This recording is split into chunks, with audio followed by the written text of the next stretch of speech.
Alhamdulillah, Alhamdulillah, wa salatu wa salam ala Sayyidina wa Habibna Rasulullah wa ala alihi wa sahbihi wa man ihtada bihudah ila yawmin nalqah. أيها الأحباب, السلام عليكم ورحمة الله تعالى وبركاته. Chers frères, chères sœurs, je vais aborder aujourd'hui un sujet de grande importance, c'est la vertu de la patience. La patience est une grande vertu que le mois de Ramadan vient nous inculquer. Et on ne cesse de répéter que le mois de Ramadan, c'est le mois des vertus. Il vient pour nous apporter la meilleure éducation afin que nous puissions surtout s'occuper de la purification de notre intérieur. Combien de temps nous passons à purifier notre corps et parfois nous avons une certaine négligence vis-à-vis du cœur. Et le mois de Ramadan vient nous rappeler cette vérité et cette réalité.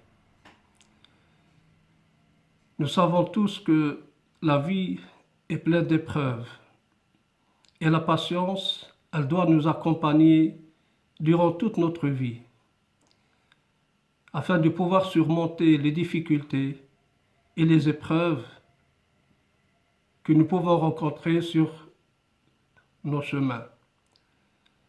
La réussite auprès d'Allah subhanahu wa ta'ala nécessite une force de caractère. Allah subhanahu wa ta'ala nous dit: les patients auront une grande récompense auprès d'Allah subhanahu wa ta'ala, une récompense sans limite.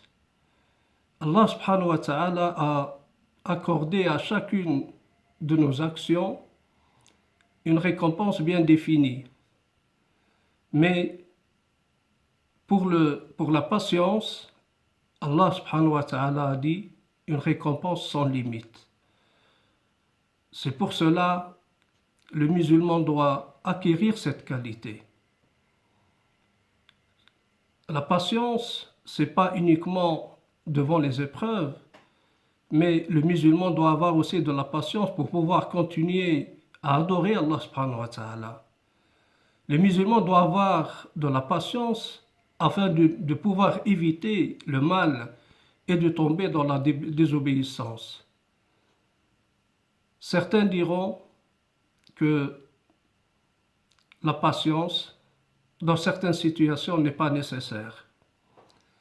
Et c'est pour cela qu'ils ont cette maladie de la vengeance. Le prophète nous dit, sallallahu alayhi wa sallam, le plus fort n'est pas celui qui est capable de battre tout le monde, mais le plus fort est celui qui se maîtrise au moment de la colère.